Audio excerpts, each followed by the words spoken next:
afternoon and welcome into the final edition of the week here on the GSMC Dead Ball Sports Podcast, brought to you as always by the GSMC Sports Network. I am your host, Christopher Shepard. Thank you all for tuning in on this kind of rainy Friday afternoon, at least here in the tri-state area, but I'm hoping for a happy Friday afternoon from wherever you are watching from.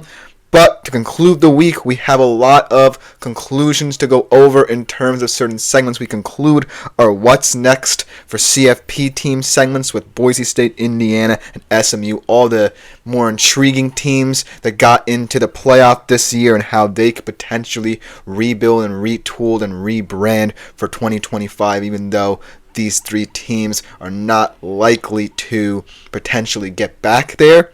And then stick with the college football narrative and kind of bring a little bit of college football talk for the time being to a close. We look at a way too early top 5 for the 2025 college football season, and we conclude today's show talking a little bit of college basketball. College football comes to a close. Now we have to amp up for March Madness. We'll be taking a look at the top 5 in the latest AP poll and what could potentially look like for March Madness. But before we get into any of that fun stuff, I do want to remind you, as always, to like, follow, and subscribe to the network if you haven't done so already, to keep up to date with all the shows, as well as new content that may be released.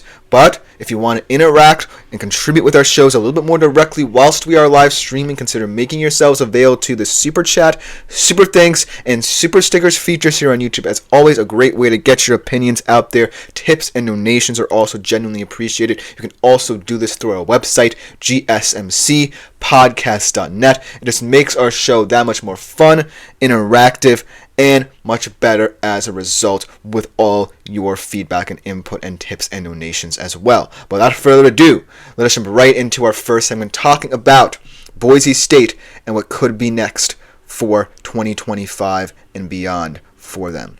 Now, the interesting thing about Boise State is that they have two things going against it when it comes to potentially getting back to the playoff in 2025.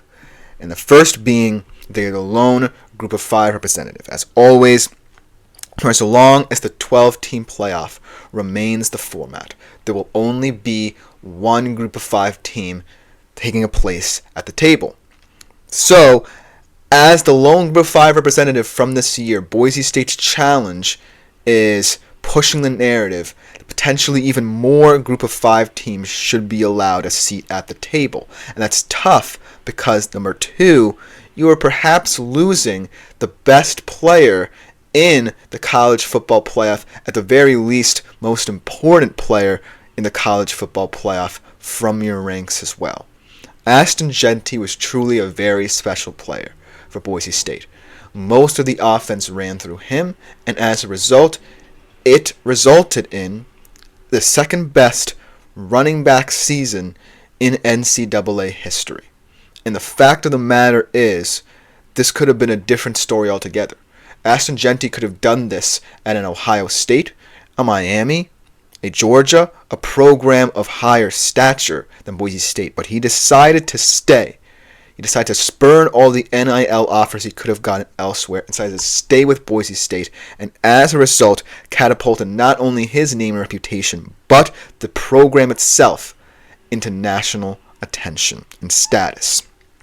And losing that's going to leave a huge impact, not just on the program itself, but also this offense. Consider the fact that, like I said, Ashton Jeanty had the second best running back single season in NCAA history behind Barry Sanders, nearly broke his record, had over 2,600 yards, 29 touchdowns. So all of that offense production is now leaving your program.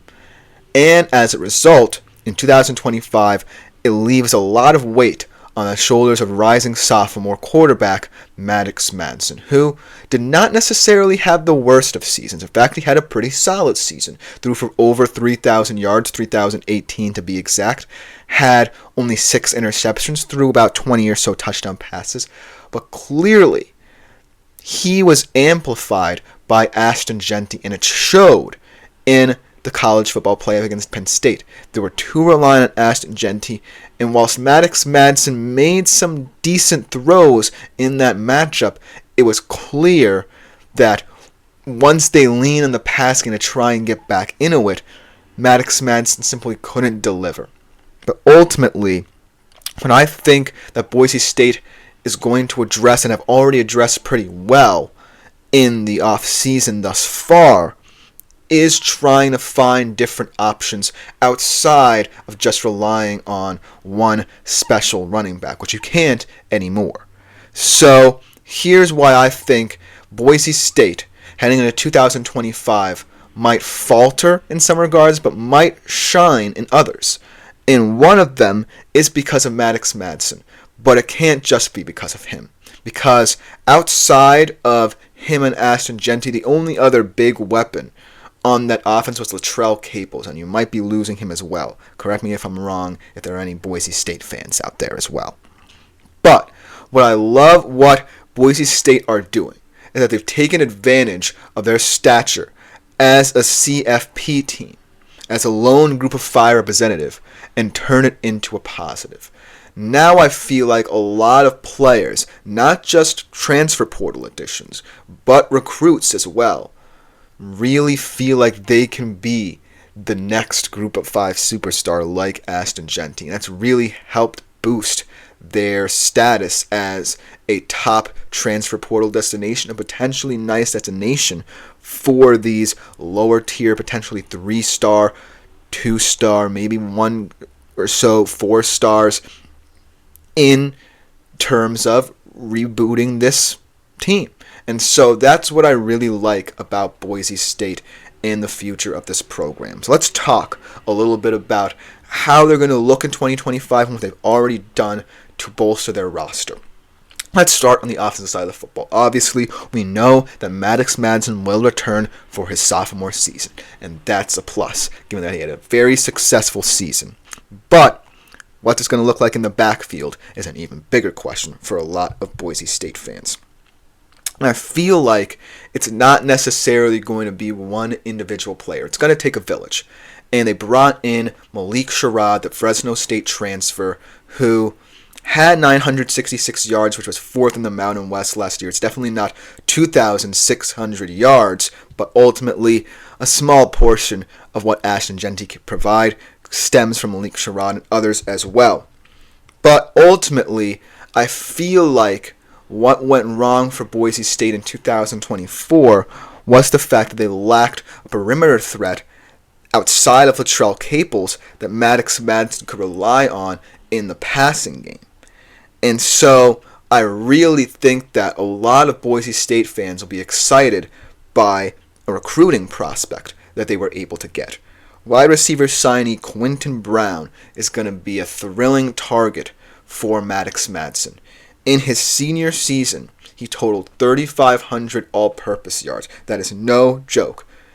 And 42 touchdowns. This is actually not in his entire season, but his high school career. But that's pretty impressive nonetheless for a group of 5 school to be able to recruit that caliber of player. And I think you'll have legitimate success with a guy like Maddox Madsen who can deliver calmly in the pocket when needed to. But like I said, it's going to come down to a committee approach in the backfield, starting off with a guy like Malik Sherrod to really balance out and complement what Maddox Madsen and Quentin Brown's connection can become. So I really like how they've addressed the needs of diversity in this offense, especially because not just is Ashton Jeanty going to be leaving for the NFL draft, but your offensive coordinator, Dirk Koetter, who's had a prolific career coaching in both the NFL and college football ranks, might be set to retire as well. So you're kind of being proactive, not just in terms of setting up for the replacement of Ashton Jeanty, but also the replacement of Dirk Koetter and trying to determine which players for your new offensive coordinator can really be appealing for this new hire. So that's really something that I like about Boise State. But let's get to the defensive side of the football, because we haven't really talked about the defense. And while Ashton Jeanty is leaving for the draft and is definitely going to be a hyped-up prospect, Ahmed Hassanin and Jaden Virgin Morgan on the defensive side of the football are by no means slouches in their own right. They had huge impacts on this team as well. And what I really like about what Spencer Danielson has been doing in the transfer portal is addressing that side of the football as well. Because I think that's where Boise State can find a lot more success next season in terms of complementary football. Because I like what they're building on offense, but without guys like Hassanin and Virgin Morgan, you need to find new depth to replace that front. And they've done very well in signing veteran guys in Hawaii's Deion Washington, Keanu Mailoto of Arizona, and Malachi Williams of Idaho to bolster that front four. And then ultimately, I feel like cornerback transfer Jalen Webb out of junior college could be a nice early contributor here for this group of 5 schedule. And then ultimately, I feel as if in terms of how they profile for next year, I feel like they can still maintain their status as one of, if not the premier group of 5 team. And that could spell for another CFP appearance. But it's all about potentially winning the first ever game for a group of 5 team in the CFP, if I'm a Boise State fan. Getting there is fantastic. It raises the profile of the group of 5.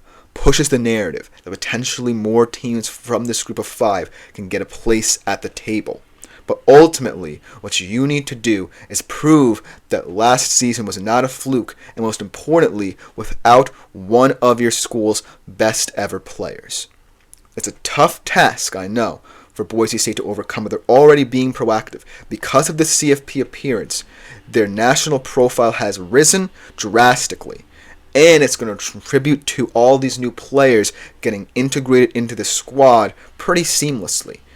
And if there's any team in the group of 5 who I'm betting on next season, why not Boise State?